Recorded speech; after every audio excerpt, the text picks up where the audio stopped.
Welcome back mga kaaldab. Ito na naman po ang inyong lingkod, si Mr. Destiny. At syempre panibagong update na naman po tayo. Panibagong mga kaganapan po sa loob po ng social media. At itong pinaka-latest post ni Alden Richards mga kaaldab. Yan po yung mga pag-uusapan natin. Pero bago yan, sa mga nagre-react po sa akin, sa mga nagsasabing fake news daw po tayo, imposible daw po at malabo daw po ang sinasabi natin na babalik si Alden Richards sa Itbulaga. Wala daw pong katotohanan yon dahil mananatili daw pong si Alden sa Kapuso. Remind ko lang po, wala po akong sinabi na lilipat po si Alden sa TV5. Hindi po siya lilipat at never pong aalis si Alden sa GMA Kapuso. Sinabi niya naman po yun. Ang pinupunto ko rito mga kaaldab, magiging freelancer na lang po siya. Ang ibig sabihin ng freelancer, on call po siya. Pwede siyang pumunta, pwede siyang hindi. Ganun lang kasimple. Yung hindi mo na kailangan pang kumbaga mag-stay ng isang linggo. Pwede po siya ng 3 araw sa Itbulaga sa isang linggo, 3 days, pwede siyang 2 days. Ganun po yung pinupunto ko at hindi po imposible mangyari yan. Di po ba? Na si Alden Richards hindi na babalik sa ganto ganyan. Remind ko lang po sa inyo, hindi siya totally aalis sa Itbulaga, sa GMA Kapuso. Mananatili po siya doon. Kaya lang, pero pwede naman siyang pumunta at magpalabas sa GMA, sa Itbulaga. Dahil yung Itbulaga po ay part na ng pamilya ni Alden Richards. Di po ba? Naintindihan nyo? Nagigets nyo na yung pinupunto ko? Marami kasing nagre-react. Hindi, tama, mali, fake news si Mr. Destiny. Tama naman po ang opinion ng iba. Sinabi naman po talaga ni Alden Richards na mananatili siyang Kapuso. Kapag sinabing mananatili ka, doon ka lang talaga. Pero ang pinupunto ko naman po mga kaaldab, hindi naman po siya aalis. Hindi naman po siya lilipat sa TV5. Magiging freelancer lang po siya. Yun yung pagkakaiba na sinasabi ko na hindi nila naiintindihan at nauunawaan. Hindi po ba? Hindi, real to kaya mga kaaldab. Yun ang sa bagay wala po tayo sa posisyon para ipilit yung mga bagay na ganyan. Kasi alam naman po natin mga kaaldab na ano man po yung sabihin ko, ano man po yung ibalita ko, maraming nagre-react, maraming magkokomento, maraming magsasabi ng ganito ganyan. Pero sabi ko nga po sa inyo, dito naman po sa channel ni Mr. Destiny, lahat naman po yan maiintindihan natin at mauunawaan. Taliwas po sa mga sinasabi at pahayag lang iilan. Basta sa akin mga kaaldab, ano man po yung mangyari, ano man po yung mga nababasa ninyo, napapanood, nakikita sa social media, okay lang po yan. Hayaan nyo lang. Darating din naman po yung point mga kaaldab, tayo yung wagi.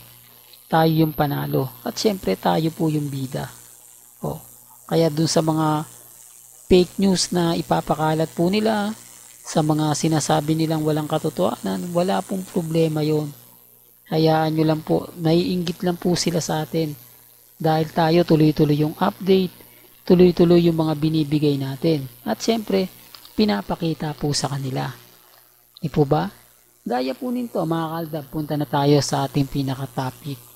Pag-usapan po muna natin si Maine. Kita nyo po si Maine. Ito po ba yung buntis? Ito po ba yung mga pinagmamalaki nila? Wala na, basag na po sila. Hindi na po sila makaporma pa. Hindi na po sila po pwedeng sabihin na ganito ganyan, buntis ng 2 months, 3 months. Wala na po. Pinasag sila ni Paulo. Di po ba? Talagang pinapakita ni Paulo na hindi buntis si Maine. Walang si Maine guy na pinapakalat po nila. Sila po yung binabasag ni Maine, hindi po tayo.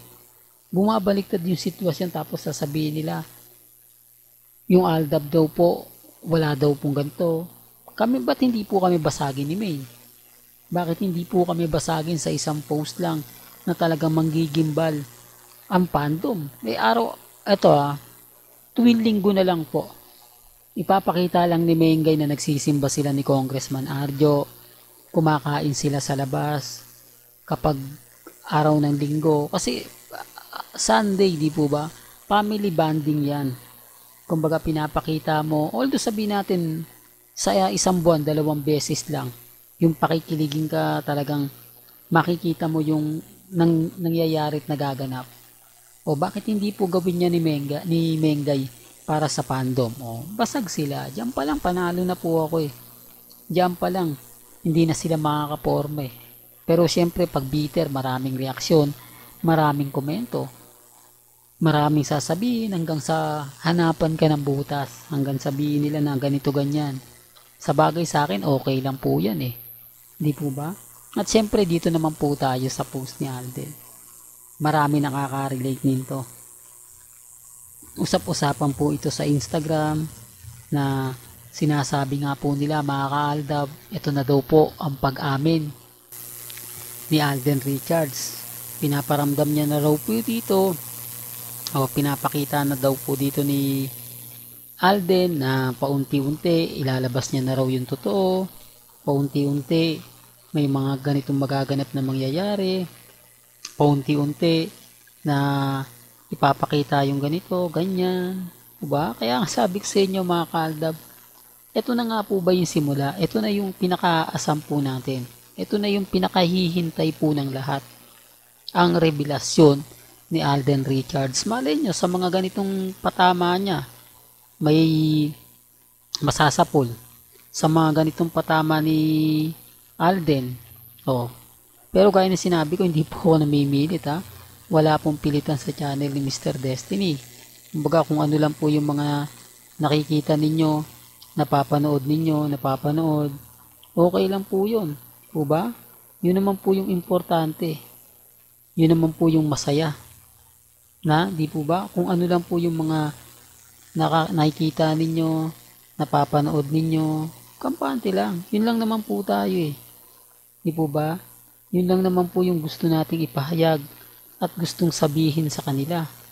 Bagamat maraming mga istorya, maraming kwento, na keso basag na raw tayo, wala pong problema yan mga ka-Aldab. Inis lang po sila at apektado.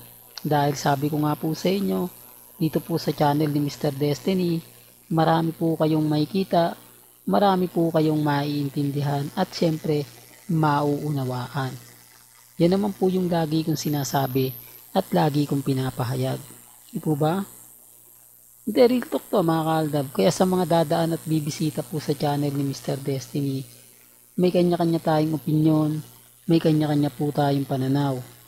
Kung ano po yung paniniwala ninyo, nire-respeto ko yan at ginagalang. Yun naman po yung gusto ko eh. Yun naman po yung lagi kong sinasabi. At syempre, kasama na rin po kayo doon. Hanggang dito na lang po ang ating latest updates. Kaya kung gusto niyo pa po ng pinaka-latest at sariwang update, abay tumutok lang po kayo dito po sa channel ni Mr. Destiny para updated po kayo sa mga bago at sa mga latest na i-upload po natin. Maya-maya lang. Hanggang sa muli, salamat po sa panonood at pakikinig.